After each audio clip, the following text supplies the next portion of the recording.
రాష్ట్రంలో రెడ్డోళ్ళ లెక్క ఎంతరో చెప్పురా, రెడ్లు ఎంతమంది ఊరో చెప్పారు, లెక్కలైతే వచ్చినాయి కదా. ఇవాళ వెలమోల సంఖ్య ఎంతో చెప్పురు. మీకు దమ్ముంటే ఈ 2 పేపర్లలో హెడ్లైన్ రాయించి మీరు తిరుగురు చూద్దాం. ఇవి చెప్పరిగా, ఇవి చెప్పరు. ఓసీలట 20% ఉన్నారని రాసుకుంటా ఉన్నారు పాపం. ఇలా లెక్క తెలంగాణ రాష్ట్రంలో ఉన్న వెలుమోలు ఎంతమంది అంటే గట్టిగా 1,00,000 లేరు. ఇలా బీసీల మీటింగ్ కోసం వరంగల్ రోడ్డు మీదకి ఎక్కిన 1,00,000 మంది ఎంతమంది కూడా లేరు. మొత్తం ఎవరు వెలమల జనాభా. వాళ్ళు 13 మంది ఎమ్మెల్యేలా. ఇవాళ మా సుందర్ రాజు అన్న చెప్తా ఉన్నాడు 14 లక్షల మంది. వాళ్ళు ఓటర్లు కాదు, మొత్తం జనాభానే గంత. ఓటర్లు ఇంకా తక్కువ ఉన్నారు.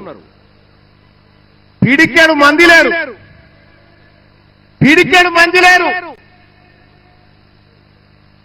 వాళ్ళు 60 మంది ఎమ్మెల్యేలై అసెంబ్లీలలో చట్టసభలలో కూర్చుంటే ఈ బీసీల బతుకులు మార్చడానికి వాళ్ళు నిర్ణయాలు తీసుకుంటారా? మీరు ఒక్కసారి ఆలోచన చేయండి. తీసుకోరు. ఇలా బీసీల చేతుల్లో భూములు లేవు, బీసీల చేతుల్లో అధికారం లేదు, బీసీల చేతుల్లో ఆర్థిక వనరులు లేవు. మొత్తం ఉన్నదంతా వాళ్ళ చేతుల్లో ఉన్నది.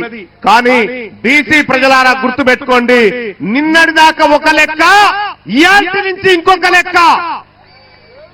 నిన్నటి దాకా ఒక లెక్క. ఈ బీసీలలోంచి ఎవడు అడిగేటోడు లేడనుకున్నారు. ఈ బీసీలకు ఇట్లనే 4 రోజులు ఉద్యమాలు చేసిపోతారనుకున్నారు. కానీ గుర్తు పెట్టుకోండి, ఇవాళ బీసీ సమాజానికి, తెలంగాణ రాష్ట్ర బీసీ ప్రజలకు మీ బిడ్డ టీన్మార్ మల్లన్న ఖడ్గం పట్టుకొని ఉన్నాడు. ఒక్క అనా పైసా పోయినా ఊరుకునేటువంటి ప్రసక్తే లేదు. చూడలే మొన్న చట్టసభలో, చూడలే నేను అధికార పార్టీలో ఉండి కూడా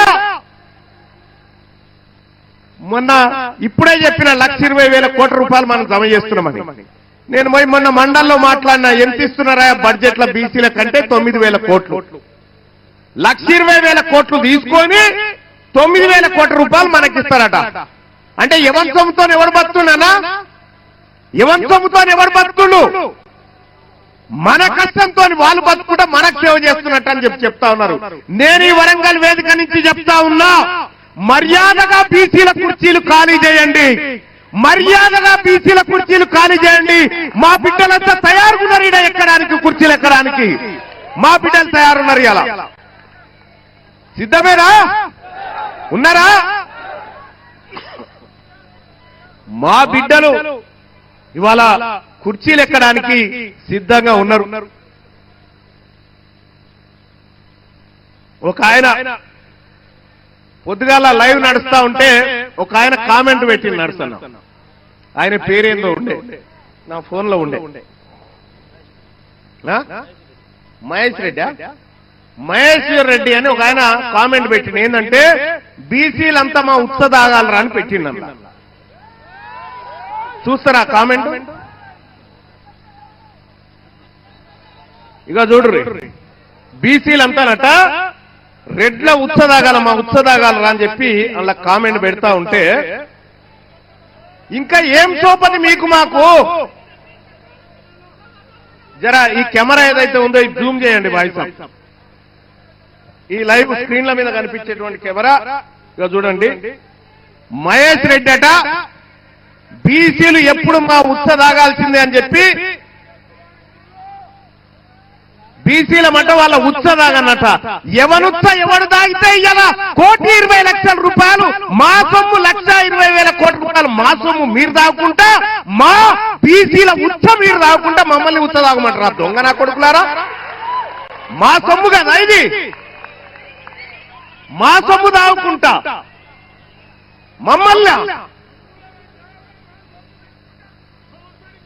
బీసీలకు ఇలా అధికారం మేమంటే ఒక ఆయన అంటాడు, మీరేమన్నా చేసుకోరు కానీ రాజకీయాలు చేయొద్దట. బరాబర్ రాజకీయాలే చేస్తాం.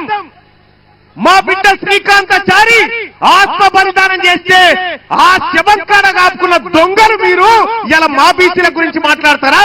మా బిడ్డకు చేసిన న్యాయం ఏంది ఒక్కసారి నేను అడుగుతా ఉన్నా. ఏ లెక్కకు ఎక్కడైనా సిద్ధం, తీన్మార్ మల్లన్న లెక్కలు తీసుకొని వస్తాడు. మీరు రమ్మంటే గోల్కొండ కాడ కూర్చుందామా, 1000 స్తంభాల గుడి కాడ కూర్చుందామా, లేకపోతే కాకతీయుల ఏ తోరణం కాడ కూర్చుందామో చెప్పురు. మీరు చేసింది దొంగతనమే. మీకో విషయమే తెలుసా, అసలు ఈ రెడ్లు వెలమలు తెలంగాణలో కాదు. ఈ రెడ్లు వెలమలు తెలంగాణలో కాదు. ఎందుకు చెప్తా ఉందంటే మనకు అక్కడక్కడ ఊర్లలో గడియలు కనిపిస్తున్నాయి. మా మల్లేశ్వర బాయ్, అక్కడక్కడ ఊర్ల పండి గడియలు కనిపిస్తున్నాయా? ఆ గడియలు ఏంటి అవి? వాళ్ళ ఇండ్లు అనుకుంటురా? కాదు, ఒకప్పుడు తహసీల్ ఆఫీసులు అవన్నీ. ఒకప్పుడు తహసీల్ ఆఫీసులు. ఆ తహసీల్ ఆఫీసులో అప్పుడున్నటువంటి నిజాం ఏం చేసిందంటే, ఇక్కడ వాళ్ళకు చదువు రాదు, ఉర్దూ రాదు, ఇంగ్లీష్ రాదు అని చెప్పి కొంతమందిని ఇతర రాష్ట్రాల నుంచి పిలిపించుకుంటే వీళ్ళు వచ్చారు.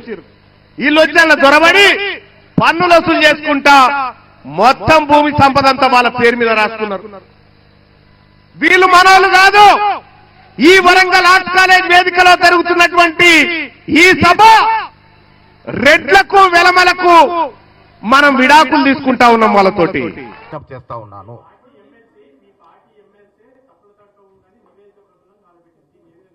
పార్టీ ఎమ్మెల్సీ అయినా పార్టీ ఎంపీ అయినా కాంగ్రెస్ పార్టీలో ఎంత చిన్నవాడైనా పెద్దవాడైనా క్రమశిక్షణకు లోబడే ఉండాలి. క్రమశిక్షణ తప్పినప్పుడు ఏం చేయాలో కమిషన్ కమిటీ చూసుకుంటుంది.